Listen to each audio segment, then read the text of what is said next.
I'm at Keysborough College, and the school's located in the south east suburbs of Melbourne, and we have a very diverse population of students, about 44 different languages spoken by the kids at school. 80% don't speak English at home. It's a wonderful place. I grew up in the area. My first language wasn't English, it was Dutch.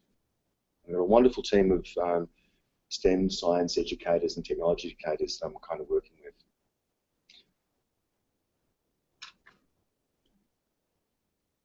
I'm just going to play this little clip here.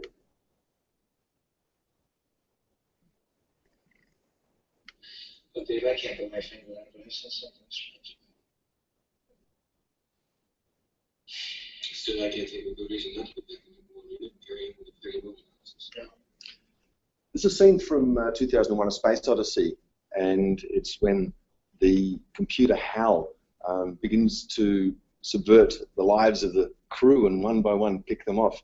We later find out, actually, in the next film, that his programming was that the mission must succeed at all costs, and these guys were getting in the way of the mission. So that's why he was picking them off. He wasn't schizophrenic, he was just badly programmed.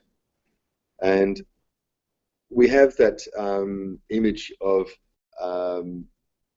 computers perhaps having a really negative part to play in the world. But looking at the Asimo robot and the way the Japanese are now embracing it for being able to control people's homes if you're disabled, so you can actually have a sense of autonomy, that's really powerful.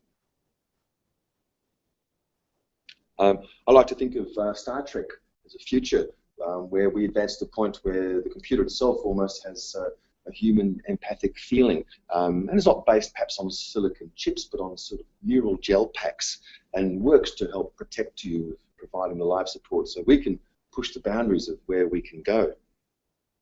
I had to slip in a Star Trek theme. it's the rules, isn't it? Yeah. I'll bring in Captain Kirk here.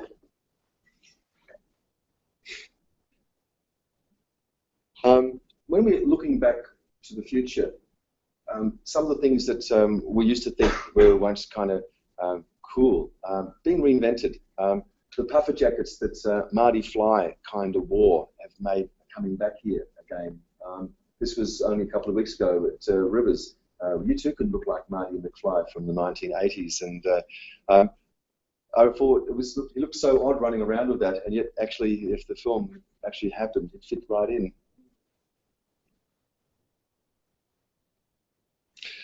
I'm a maker. My father's a maker. He's an inventor. I'm a teacher, and I'm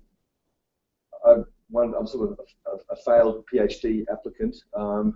Still struggling with all the other things I need to do. My father's going for chemo at the moment.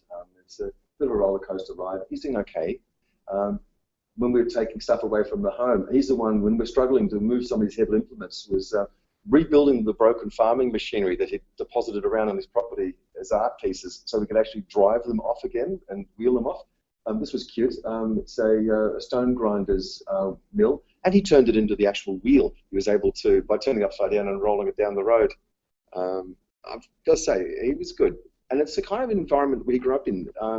As a shipbuilder, his family were building the ships for the Dutch East Indies Training Company for hundreds of years.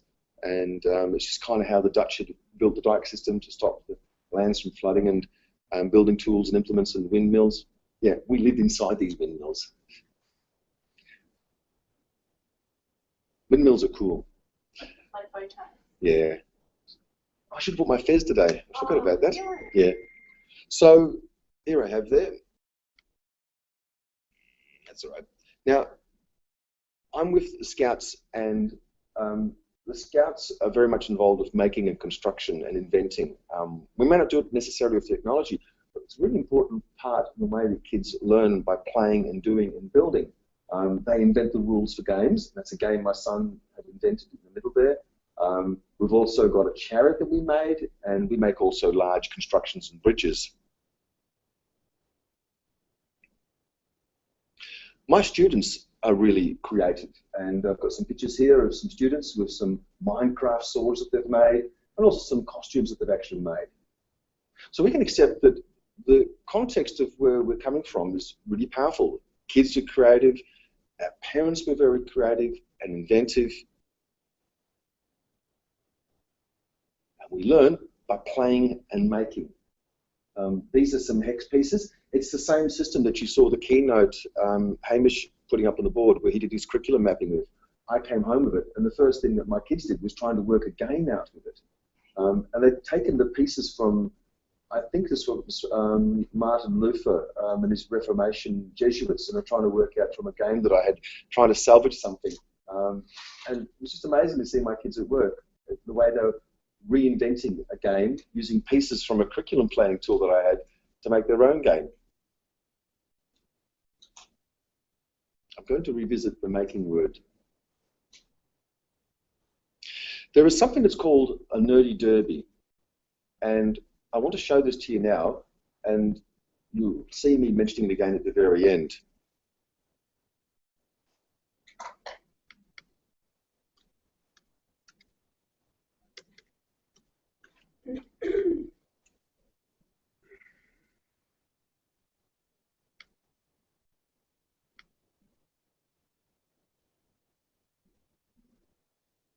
This is the nerdy derby that a project I'm working on with the Scouts. Now, we know that vehicle design and road safety is really important for children, and we're looking at adapting an idea that we found with a US group. It's a very simple idea. You construct a 15-meter derby track. You then have the students, here's the track. You then have the students actually constructing vehicles that run on that track. It can be made of wood, cardboard, tiles, tubes, anything. And then what we do is that we could add some googly eyes and stickers, which will appeal to your design background there. And glitter. You could even add an egg if you want and turn it into a crash test.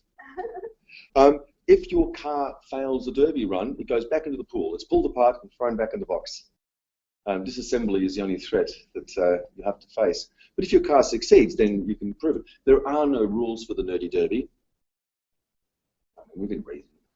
But you could put rockets on it, you could put a balloon on it, you could try and put a motor on it. You could put a CO2 canister on it if you like. There are no rules. Now, mind you, if you have something, and if you look back at the nerdy derby there, if you've got something that flies off like a rocket, it's going to have to stay on that track. And there's your challenge. So the goal is to make something run down this 15-meter track to maintain the integrity of the egg, perhaps as your passenger, and to look at novel different ways of doing it. I love it. And I'm looking at doing this with the Scouts. We're getting Bunnings to help us with some of the wood and other suppliers, and we're getting supports from various people. And that's going to be a fun little project.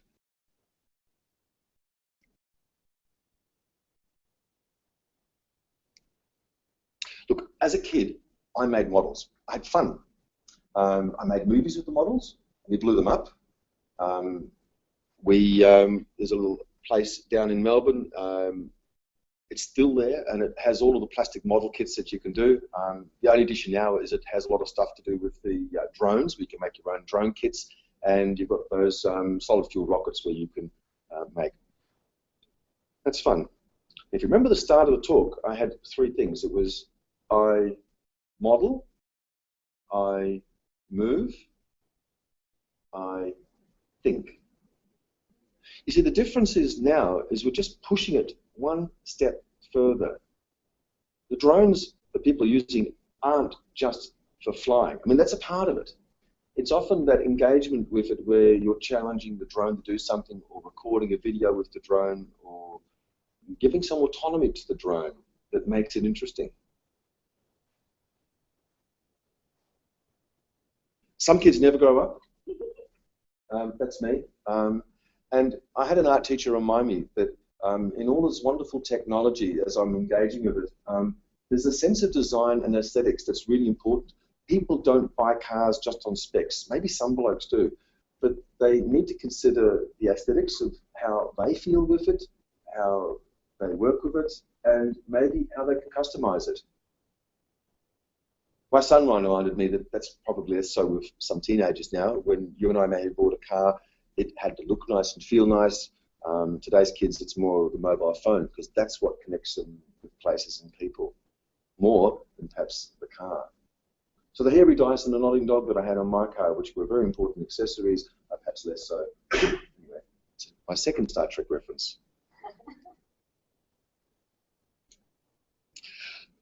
What we are also doing today that's a little bit different is that we're building collaborating.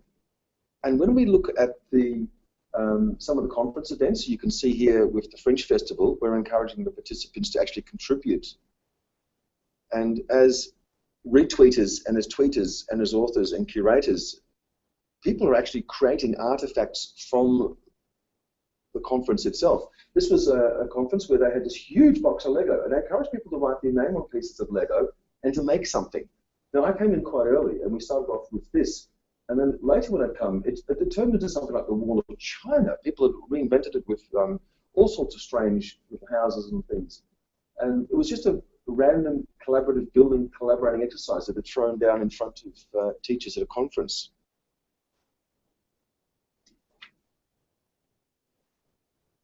Am I also noticing that measuring, tracking, monitoring, recording are parts of it? But I begin to wonder when I looked at, and I had a chance to play with one of those watches, am I actually doing some serious work there, or am I just playing with it?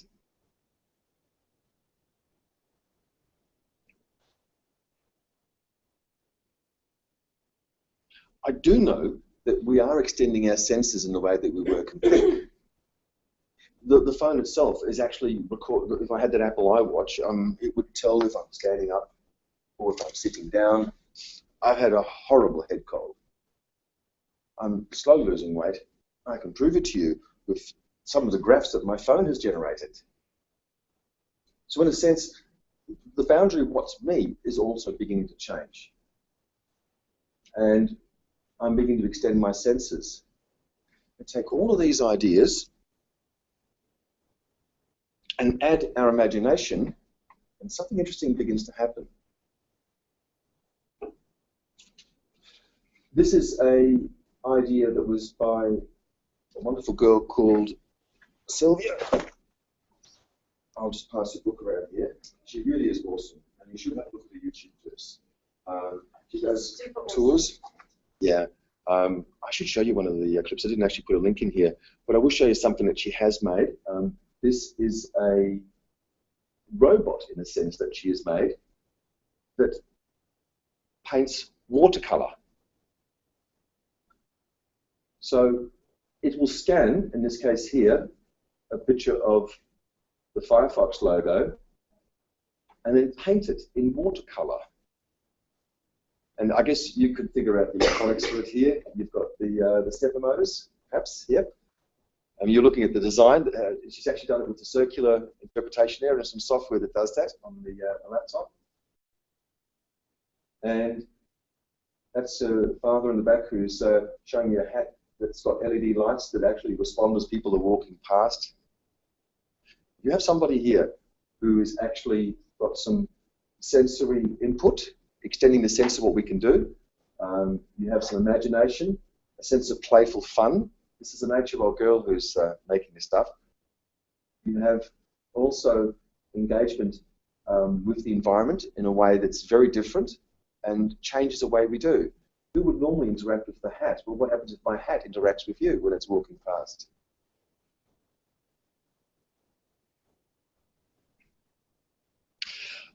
I'm now going to take you to transport. In the background, this was actually outside the hospital when I went to visit my father a couple of weeks ago, and there was a bike chained up. But what had me fascinated was this Segway that's sitting there. Because we know that transport's really important. State governments can rise and fall if they make the wrong sort of transport decisions. I'm not saying that we're going to necessarily ride around in Segways, but there are some really interesting challenges that are going to be happening in the future that we need to rethink how we're going to work through.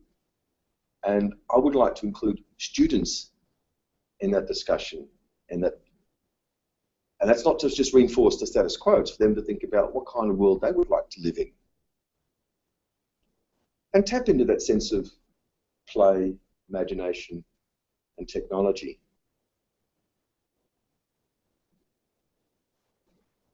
I'm inspired by NASA. I have to admit, I am such a geek. I'm a space geek. I ran around with a polystyrene box on my back, pretending I was an astronaut in the 60s. At least Mum tells me. And on the back of the opportunity and opportunity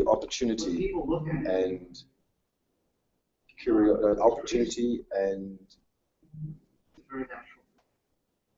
so the two rovers. There's opportunity and curiosity is the current one. Well, on the back of those rovers is a small sundial as part of a planetary society mission for recording they call the sunlight on Mars, and I was part of that project with Bill Nye, the science guy. And we were the Southern Hemisphere Reference Space Station doing that. But yeah, that's another talk. These guys are cool. They're doing real science, but there is no prototype.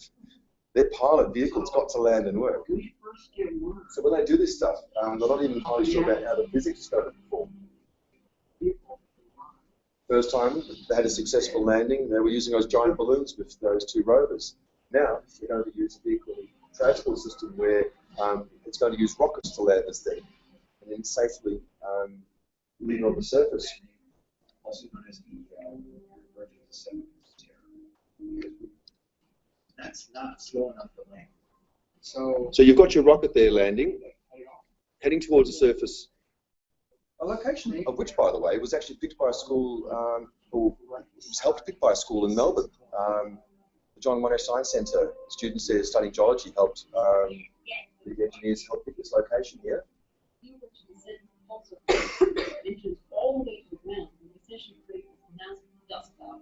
I had a chance on Twitter to talk to the rover driver for this vehicle here, and I realised that because of the time delay, these vehicles have to be semi-autonomous. You don't want it flipping on its back because it follows your instructions literally.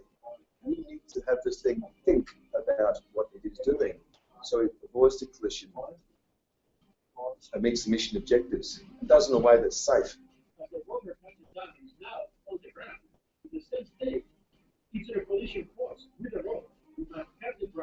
The orbital thing is fly away and crash somewhere.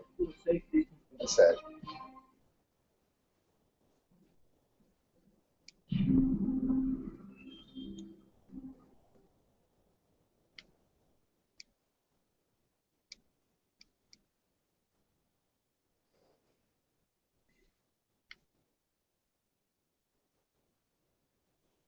I've lost my slide.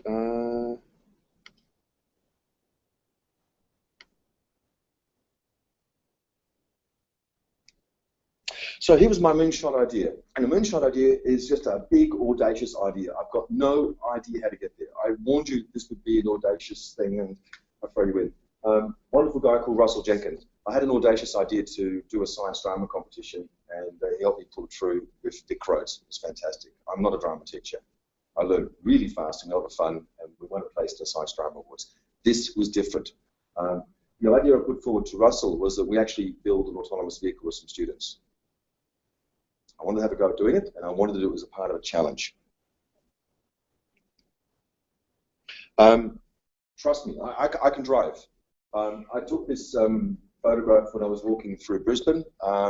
This is the, you know, this is, it's near your railway station, I think it is, and these are the witches' hats that someone was practicing driving over. They obviously use that to help you determine that you're in the middle of the road there. Russell and I are both aware that there is a move towards introducing autonomous vehicles that are highly precision controlled and can allow you to actually navigate and move around. And if we could do in a way that actually makes the vehicle safer, that'd be fantastic. And if we can involve students in that, I think it's even better. There's a sense of empowerment they will have over how they can actually perhaps decide how this technology is being used. I'll apologise if you've seen some of these videos before. I'm just going to show you this first clip here. It's an old clip. It is 3 years old. There are some new ones. I show this to my students because it dawns on you when this chap gets in the car what has changed.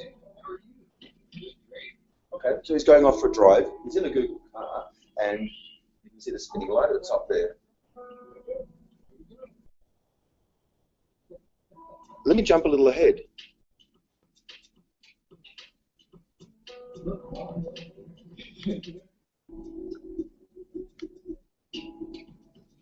He gets out the car, takes out his white cane, and you realise he's visually impaired.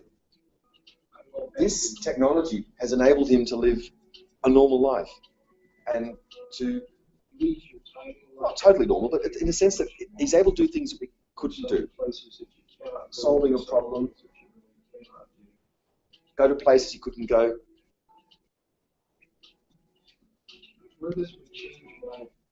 So,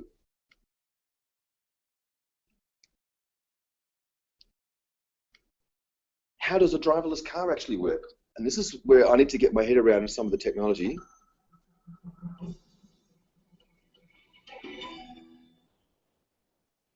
Here we go.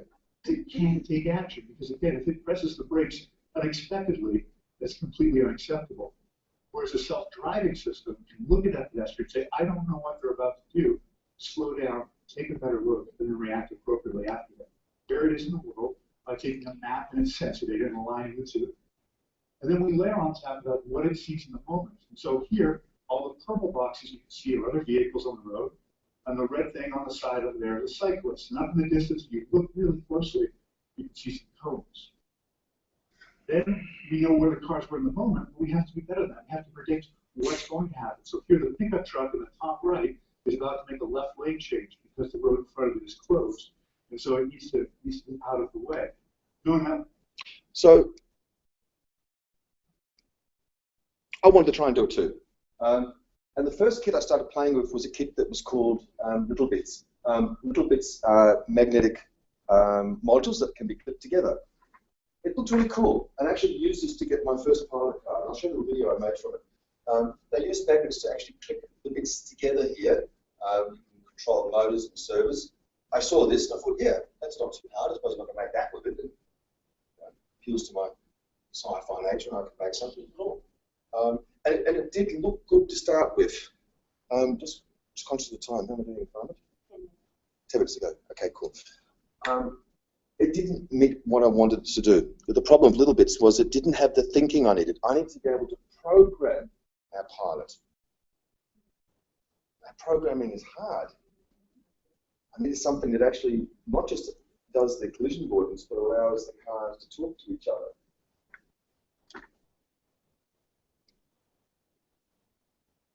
I was able to go and get some laser cutting done. I'll just switch to a video that I've got here on the desktop.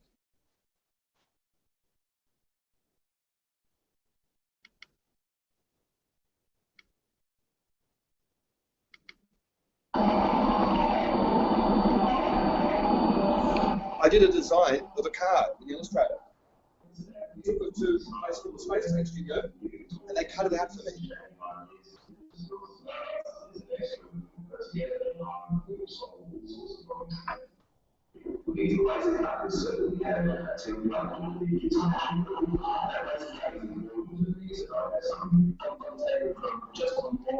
And you can see me holding one of the first cars that we laser cut. To me, that was a lot more creative than just clicking bits of Lego together. No offense to Lego, it's just I needed something that was more tactile, and I love the idea of students actually going and designing something. I come back with a laser cut version they can play with, and maybe it was faulty or wrong.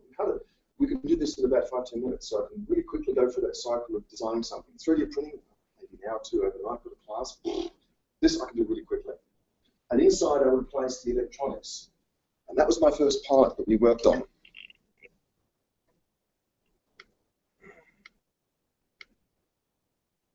So here we are with my little bits.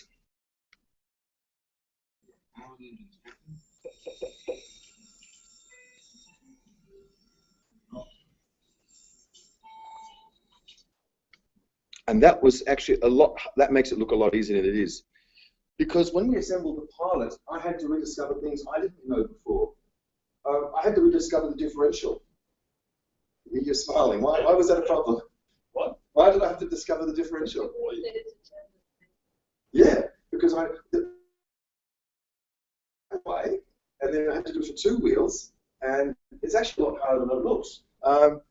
We had many nights with the Lego, just sitting there going backwards and forwards and backwards and forwards. We had the electronics. Okay, we made this. Oh, it looks better on my laptop. None of the electronics fitted in there, so we had to lift the car up at the back end, and then move the differential down here. And my son put some LEDs around it. It looked like some sort of moon car that bounces around and had these flashing lights. All the people had to do was crawl across the table to convince someone I move. Okay, I can make models, now I can make them move. Okay, and then I met Gary Stager. Gary's words are worth bottling. Guy's a genius. He's got a great book called The Net to Learn. Yeah, I did PD with Gary about 3 months ago. Very inspiring. Yeah. Top bloke, isn't it? Yeah. And you can see the people taking photographs there. It was just like, Instagram held the poor Gary. But his words are worth bottling. And he actually asked me and challenged me, what is the place for schools? Because there's wonderful stuff that's happening in these communities, and you don't see this happening in schools. In fact, schools do very much a great job at crushing this creativity. And if you do that kind of stuff that I'm seeing happening on the table with the drawing in your school, that is actually awesome. But that's actually the exception, which is so sad.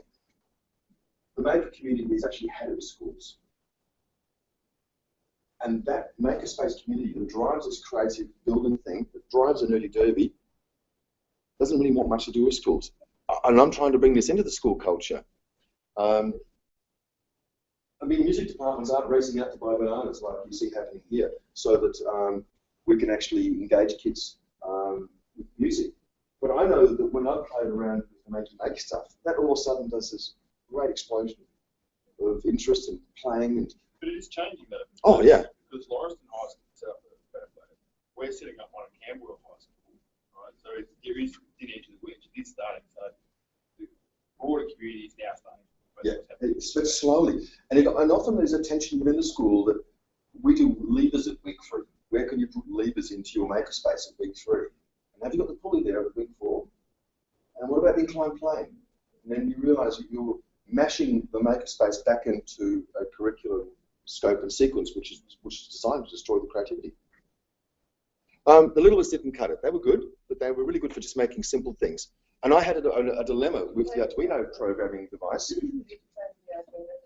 Yeah, and this is why I get my toys out. I've got here the Galileo project. The Galileo have these wonderful Arduino boards that you can get. They include certain controllers, wires, and a few other pieces here. The problem is with the Arduino, is it's actually quite hard to do some of that programming. It's challenging, it's fun, but it was heavy lifting, and I need something a little bit simpler. So Gary introduced me to the Hummingbird kits, and they use a program called Snap. Snap is like Scratch. Yeah. You can get Scratch to export C++ to go straight into the Arduino IDE. Yeah, so it gave me the step that I needed. I needed something to do that programming. This was the answer, because I taught Scratch already to my students, and I was in a position to do it. I've got a link here to a video that's a bit long, and I think if you can take my word, it's good to go. There are little robots called the Finches. The Finch robots allow me to have a bit of a play. So I took my model to school here.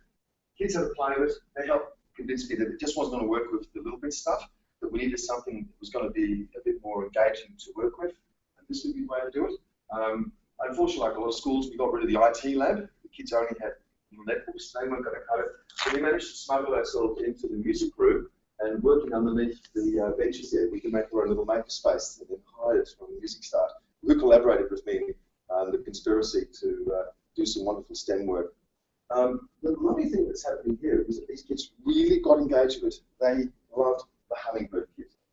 And the Hummingbird kit, if I can jump to that next, here's the little Finch robot that uses that same software. This is the Hummingbird kit.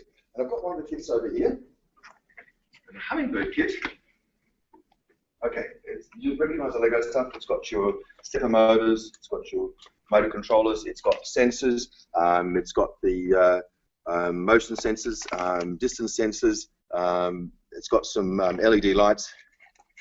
It's one of the servo motors. But this is the beautiful heart of it.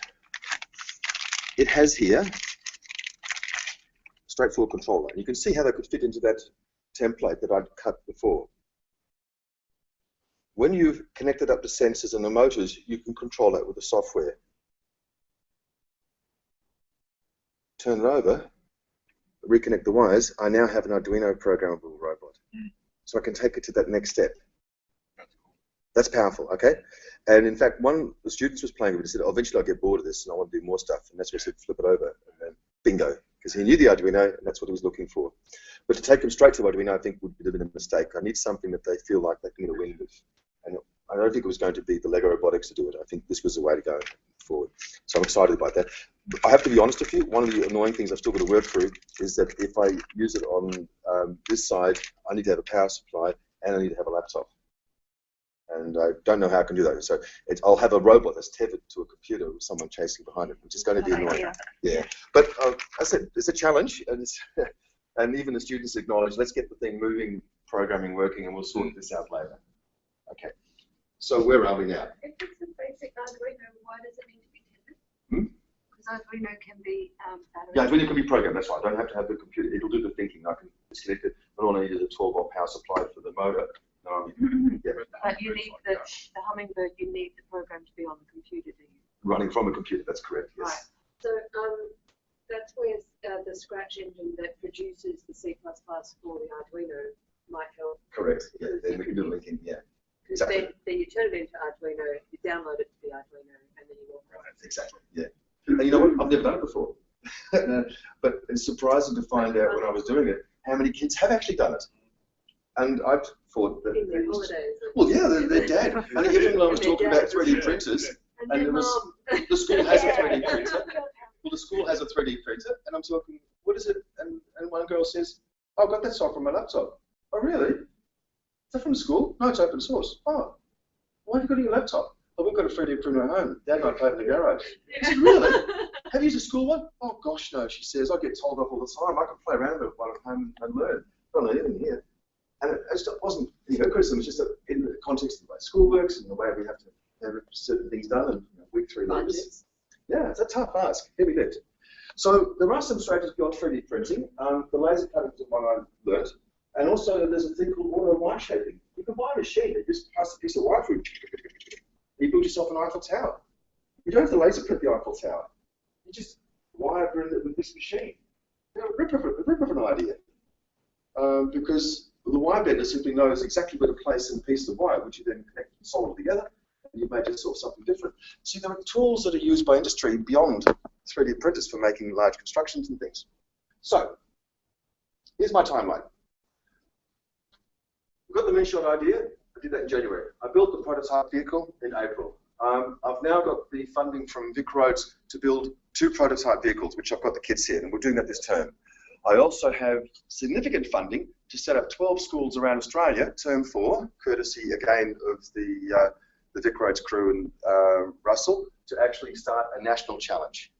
Amanda will be one of the schools. So we'll actually give you the Hummingbird kits and I'll help you with the laser cutting, and we'll build something that actually moves and does a sensory collision avoidance stuff, okay? The tough part is always going to be how to make it autonomous, okay? But that's cool, that's why it's an open-ended challenge. Next year, we're hoping that we can start an international challenge. We'll bring on another 12 schools on board. And then there's a major conference called ITS 2016 in Melbourne, and we're looking at showcasing what the kids have done. But beyond just simply having a lot of models that are standing statically, what we're kind of hoping is that we actually demonstrate the learning and problem solving by creating a makerspace and a nerdy derby. I'd like the participants who come along to not only see the problems that we had and how we solved them, or didn't solve them, but also have a bit of a hand at actually playing and making that sort of stuff. This is all doable, and it's the kind of thing that as teachers we should smile about, because we're celebrating the learning and the problem solving, and perhaps just the destination of having made a cute looking model that moves the fastest.